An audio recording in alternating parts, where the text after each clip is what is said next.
Well, welcome to episode 9 of the gearbox conversion on my 1977 Jaguar XJC. Today we're going to carry on with this conversion. With the first job, I have to measure the run out of the gearbox. I've already measured, and you would have seen that in episode 8 and 7. If you haven't already, go back and watch those. But we've already established that the bell housing is true front and back to those mating surfaces, and we have a tolerance issue on the mating surface of the engine. And so in order for me to be able to give the manufacturer the right information, I have to just now measure the run out, which is basically if you took a center line through the crank and a center line through the input shaft of the gearbox, they have to match. And so I have to make sure that they're, or give them that measurement. So that's the first job on the list today.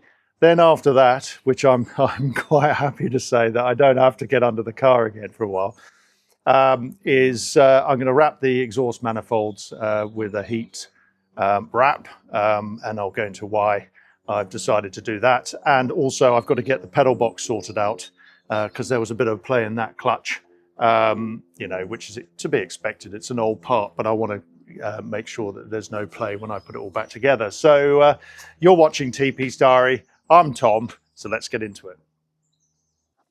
Okay, so we're back under here again. I know, you guys might be getting a bit sick of it. It's been quite hard to edit these videos now because I'm getting it's the same camera angle, looking at the same thing. So anyway, bear with me. We will get it sorted. But you'll notice now I've actually tidied up all the markings, and I've made it a bit sort of, let's say, clearer. I used my degree plate in order to mark it up properly. The blue markings are obviously the measurements that I've already taken that will check basically the alignment, parallel alignment between the front and back surfaces, which is running out at 0.2, and it's 0.7 across here, so it's sort of going in about this angle here. So it's going to be interesting to see what the run out's going to be of this center to the flywheel. But it's quite nice that we're going into measuring this with a lot more understanding about, we know that the flywheel's level and running parallel, so we don't have to worry about that. We're pretty sure where this misalignment is coming from. So yeah, so let's get this dimension done, and then I can get out from underneath here and do a few jobs where I can actually stand up. So okay, so the next stage is to set up the DTI. And so basically what I need to do is set it up anywhere within this circle here, and then set it to 0. So let's just get that done.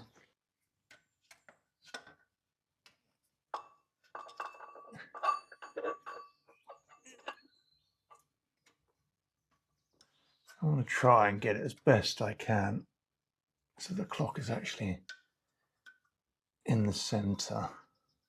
About that, I think.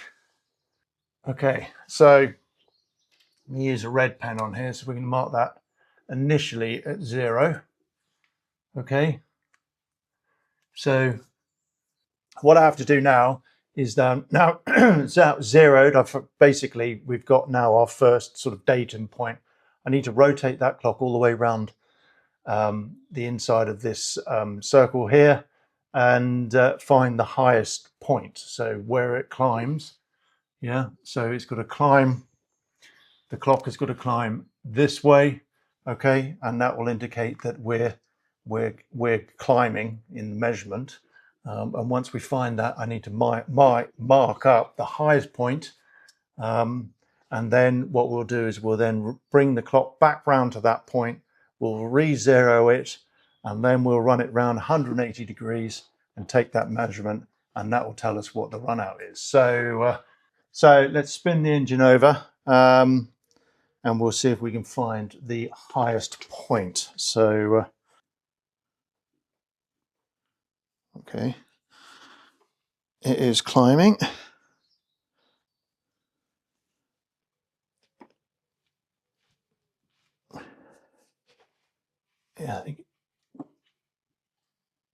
Okay, it's going back. So it's somewhere between 1 and 2 o'clock, I think.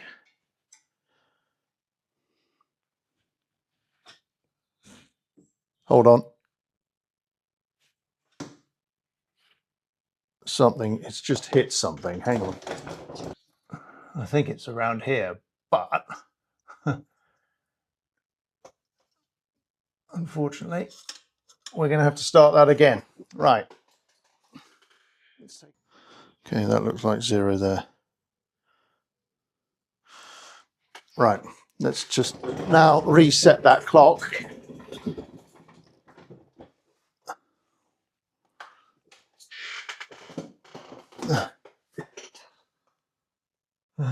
Reset the clock.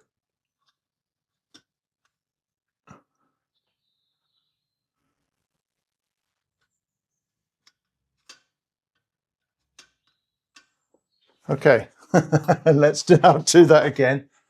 So I think the 0, I think the high point is here. I think.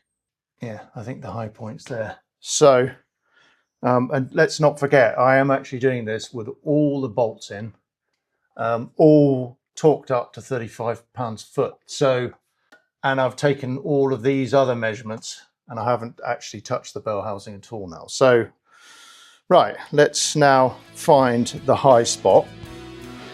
Now it's here somewhere.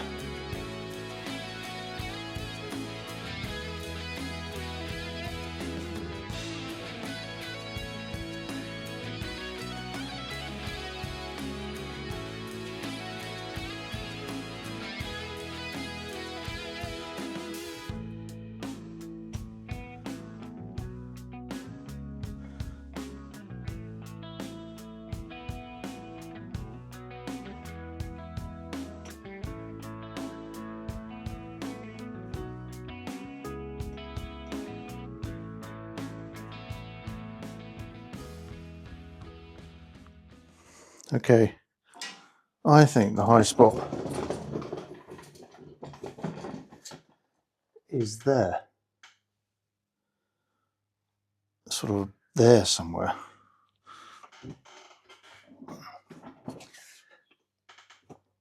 I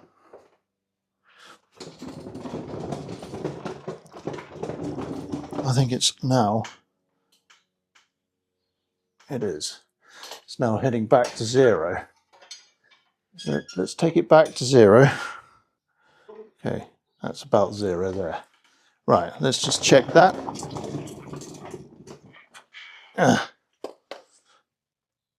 I think 0's here. The high point is just there. Let's take it round to that mark and we'll have a look. So just check that that is.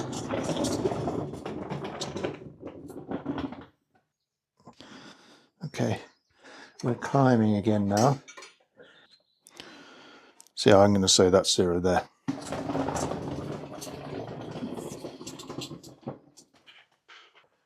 Okay, so that's the highest point. We're now going to bring it right round 180 degrees. It's quite nice because it's actually lined up on some of my markings. And we'll measure off, and then that will tell us what the offset is. And it means the bell housing, let me get this right in my head. Let me get this right. That's right. The bell housing will have to move in this orientation. So this will be, so whatever measurement we get here, we divide it by 2. And then it's got to move the whole bell housing that far. So we're going to bring it around here. We'll now measure off on that DTI what that is. And that will tell us, once we divide that number in half, what the run out will be. And also it will tell us in which direction we have to move the bell housing to get it in the right position. And then what you do is you put offset dowels in, and then you do this whole process again, just to make sure you got the correct offset dowels in, and making sure it's within that 5 thou tolerance. So, right, moment of truth. Let's get it round 180 degrees. A fraction more.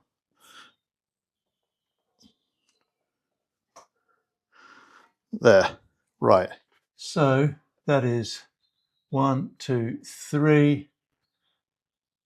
So that's 0.3567.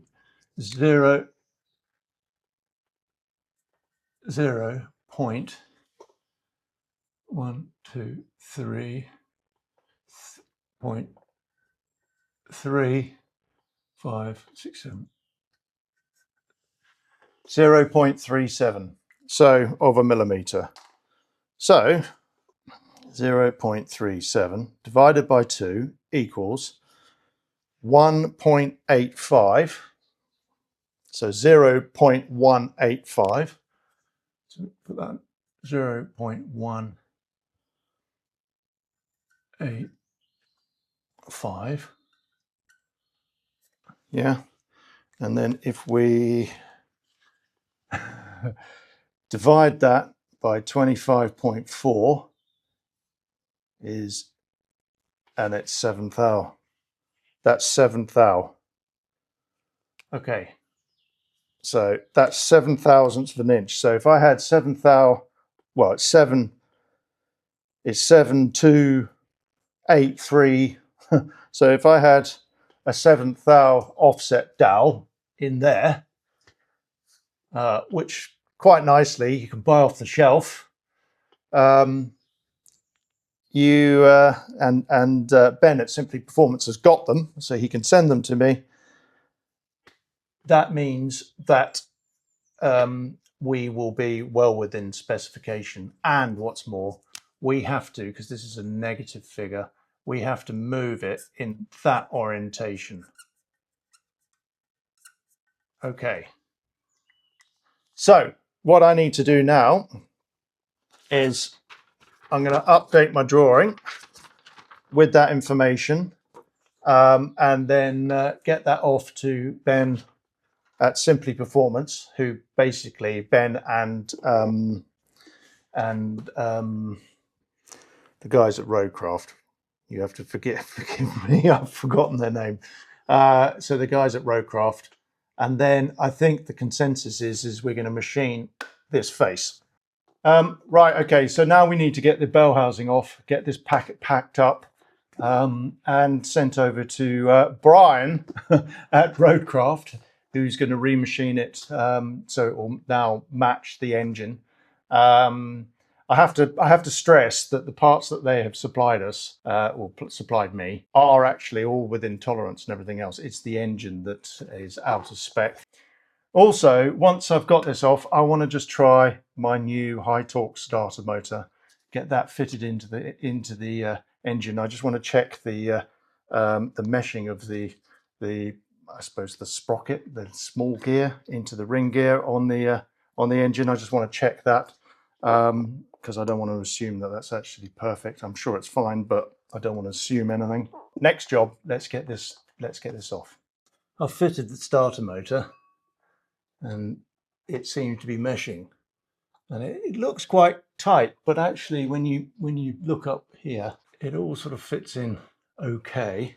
But what I'm saying is, if you look there, hang on, there, I don't know if you can see, when it's in the off position, it misses the flywheel. Right, let's get out from under the car, pack up this bell housing, get it ready to go off to Brian at Roadcraft, and then carry on. Okay, so so we're going to wrap these now. I have actually got this like fiberglass wrap, which I bought from Amazon. It's 3mm by 50mm. You can buy it in all sorts of different colors. I quite like this color, that's why I chose it. I've also bought myself a special tool for doing these metal tie wraps up. I've done this before where I've tried to bend them over and cut them off, and it's all a bit of a pain. So I've done that, and the other thing is I was given a tip years ago to put this stuff, you cut it into the lengths you need, and then you actually put it into water, which makes it a bit more malleable and easier to work with. It keeps the fiberglass dust down a little bit, because obviously, I don't know if you've ever worked with fiberglass, it gets in the pores of your skin, it's bloody itchy. and it also helps get the thing nice and tight. So I'm going to start by putting one wrap on, and I want to wrap everything clockwise. Again, I've done this in the past where I've done one pipe clockwise and I didn't really think, and I did one other pipe anti-clockwise, and then when actually the two join together, you've got them, one's trying to undo the other one, if you sort of mean. So I find it much easier to do everything, wrap it all in the same direction. I've marked the end of the manifold here of where the other pipe fits on, which I did when I did the trial fit. So we're pretty good to go. The reason I've decided to do the fiberglass wrap as opposed to ceramic coating was cost. It was, I mean, this is not a cheap conversion, the one I'm doing, and I'm putting sports exhausts and all sorts of things on. But the ceramic coating was over £1,000 for the manifolds, the quotes I was getting anyway. I have heard online, there are cheaper prices that maybe some people have been saying like half that price. However, I wasn't able to find that, so I couldn't justify that cost. So that's why I decided to wrap it. And I've done that wrapped exhaust before, and it's always seemed to work fine. And yeah, I'm really interested to hear if you've got any comments on if anyone else has got any ideas on how to do a job like this. Let me know. The other thing I try and do is I overlap it, just leaving about 10mm exposed, and I try and do it all like that if I can. Just makes it look quite a neat job, I think. So I suppose, why am I doing this? Well, the standard exhausts on this are cast iron and a lot thicker, and also there was heat shields and everything. Now I'm going to try, if I can, put the heat shield back, because I just feel that it's like almost like a belt and braces installation then, but I'm not sure whether I'm going to be able to. I don't know whether I'll have to make some sort of bracket to fit to these manifolds in order to be able to attach that heat shield. So I don't really know whether I'm going to be able to do that or not yet. So that's one reason why, and I don't, obviously, once they're in, doing this whilst it's in the car will almost be impossible. I mean, it can be done, but I think it will almost be impossible. So I think it's a good thing to do. I think it's quite precautionary. The Jaguar engine bay in a coupe, or even the XJ12s, anything with a V12 engine, they tend to be running a bit hot. So I think this will be good. It also helps the performance of the engine, keeping the heat within the exhaust pipe, helps extract the exhaust better. So I just think all round it's quite a good thing to do. And plus, when it's done, I quite like the look of it. So here it was a bit tricky because that was touching that exhaust. Okay, so let's just finish that off now. Okay, so that's the first pipe done, and so now I'm going to start around here, probably only get to about there before I have to start wrapping both of them. So what I'm going to do now is I'm going to do the usual and cue the time lapse.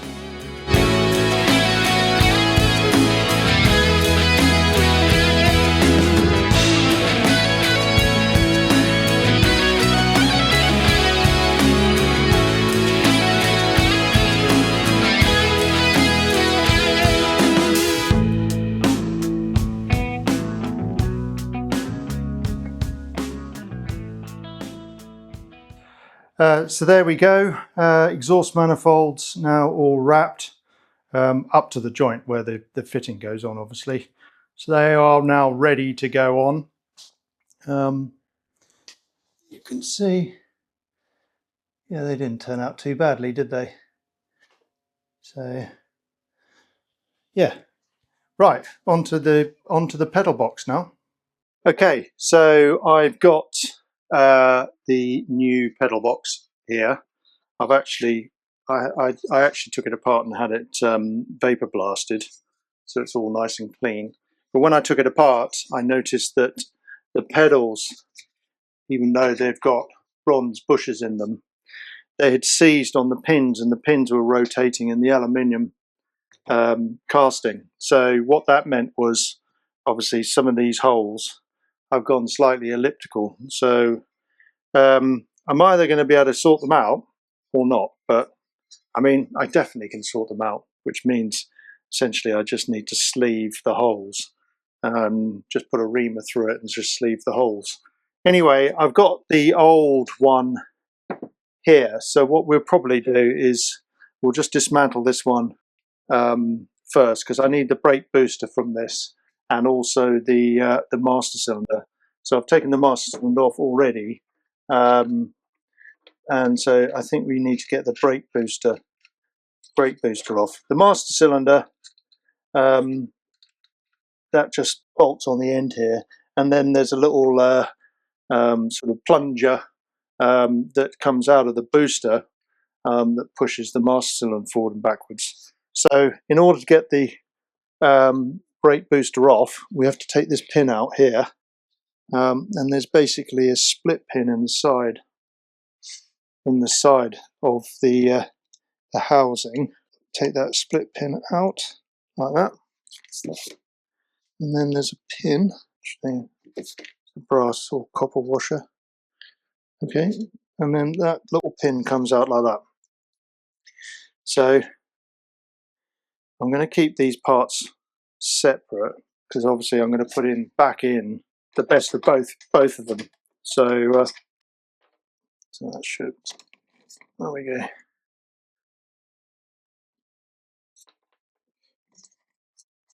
Pop that off like so. Okay, so that's the brake booster now off. Let's just put that there for the moment. So the other thing we've got on here is this is the stop lamp switch. So I do have one off this one, but it's broken. So what we can do now is take that off as well. Okay, so let's move on to this one now. What I want to do now is I want to get these pins in. So this one comes in here, and I want to just see how loose or tight it is. If it's not too bad, then I'm not gonna worry about it too much. Okay, well, there's no movement in that one. Right, next one is this one, which could do with being a bit cleaner. Just clean this up a bit, blow it up, bit of air. Okay, so that one then pops in there like that. But see what I mean?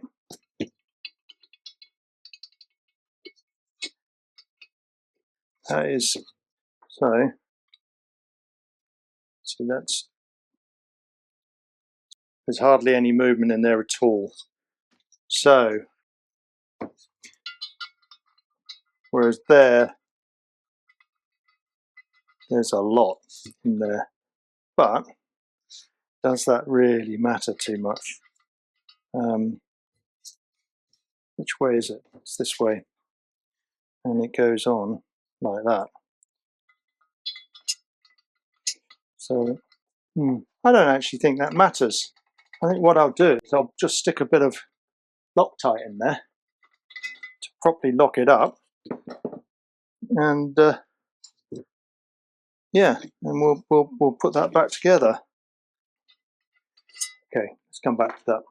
Right, next one is this one here, and that one is the pivot point for that. There's no movement in that at all, which is your brake pivot. Okay, so that one, there's no move, there's nothing wrong with them. So it's only the clutch pedal on this one that I need to deal with. And what I could do is I could remake the pin. I don't think it's hardened. Let's just see. Let's just check to see if it's hardened. No, so it's not a hardened pin.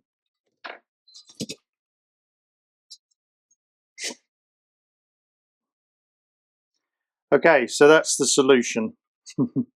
So I turn the pin round. So it's got this little slot in it, and it has a. I had this before. What's this bloody thing called? It's called a little spring pin. So what we need to do now is I'm just going to farm myself a groove in the other end of this thing.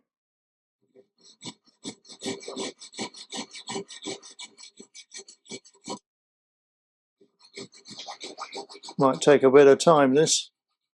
The added benefit of doing this on just on one side as opposed to rotating it is that when it goes in there and the pin goes through, the pin will actually stop this pivot rotating. What I need to do now is I need to just clean up these pedals and give them a coat of paint. So all the parts are now painted, and let's now get on and start getting them back into the pedal box. I think the first thing I want to do is, that worked a treat actually, just turning that pin around. No, I can't. It's so tight in there I can't actually get it out. So that's I'll get it out. So there we go. I think first thing we need to do is just reassemble the brake mechanism, which I'm not sure. I don't think they matter which way round they go. So basically, and I think I'd quite like to just put a little bit of copperies on some of this as I'm assembling it.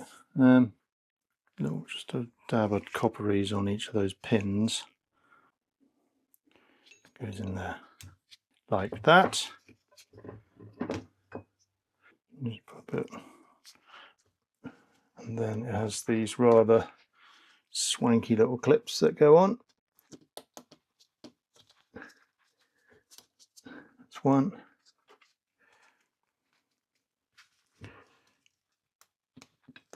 And that's the other. So then that whole assembly goes in like that. So I think what I want to do, hang on, goes in like that. I don't want to put so much of this that when it's hot it starts dripping down on your feet, because that will be a bit boring. And that goes in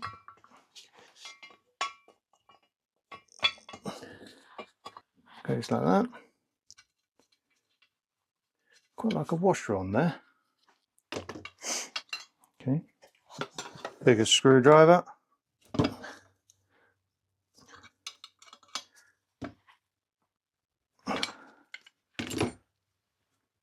Okay, so there's that. Now I'm going to put this pin in, do the same. Oh, you know what I forgot to do? I have to take it out again. Forgot to put the spring in.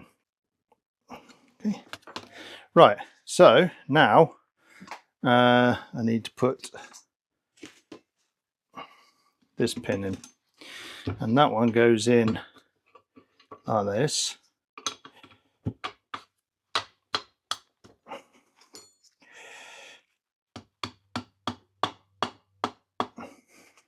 Just like that. However, this one has this little bracket on it, and it has the which goes on like that.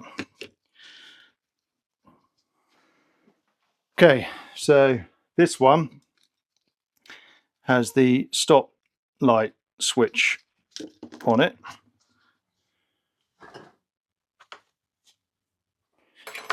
Okay, so that's the brake pedal in, and that's good. So now let's get the clutch in, and the clutch goes in a similar way. It also has a spring. In the book it says it should have 2 springs, so let's just stick a bit of copperies on there.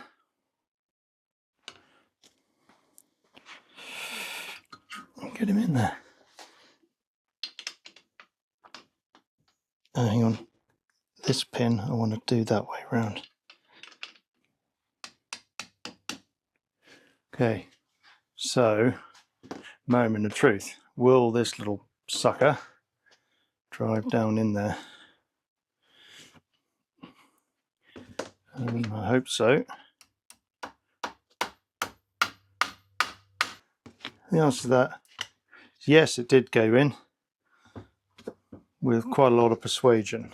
So what do we need to do now? So now it's time to put the brake booster on, I think.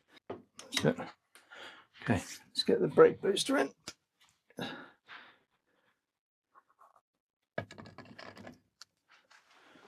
No, too much.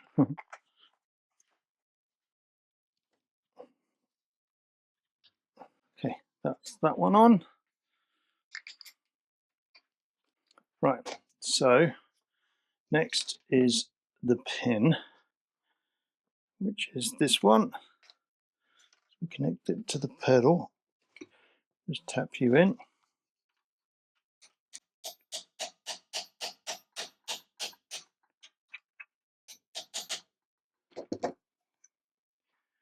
And it just has. Okay, so now put this split pin in.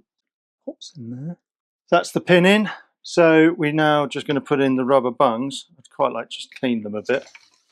So I'm assuming these bungs are just to seal off the hole and stop any fumes from the engine bay going into the cabin, I would imagine.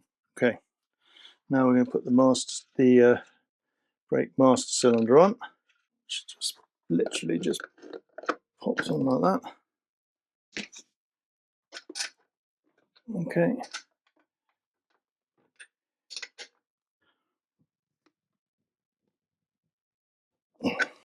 So now we get to put the clutch master cylinder on, which is exciting. And that pops in there like that. But there's a couple of shims I've noticed. I think the shims, which are these little fellas, are there to adjust it to make the pedal level, I think. I don't know for sure. Yeah, so that makes a big difference. I think it needs one shim. I think I want the pedals to be level. I don't really know. Let's have a quick look in the book, see what it says. What was it, 120, wasn't it? It has one shim. So, yeah. One shim I think I'm going to use. Okay, so that is that done. The last bit I've got to do is now put the new pedal rubbers on, and then we're done. So well, I won't do it up because you have to, on the clutch pedal, you have to take the actual pedal front off to get it into the car.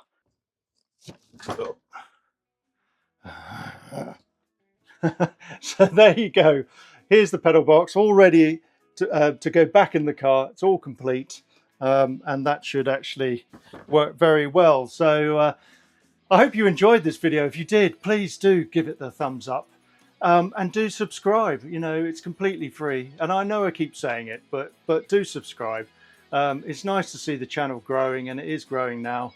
So if you subscribe, you get all the notifications of the up and coming videos.